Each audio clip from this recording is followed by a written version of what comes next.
Hello guys! In this video I'm going to show you how to set the active track width function on the Gaia GPS application.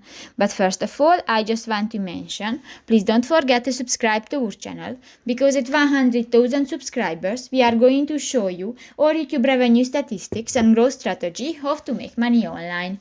So let's jump into it. First of all, open the application on your device. Go to the settings icon next to the saved button at the lower right corner of the screen in the lower bar.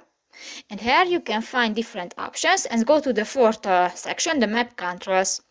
Here you can find the active track width option, and you can select narrow, default or wide, and just click to the circle and pull on the line and done. For example, select the narrow and just done. So that's pretty much it for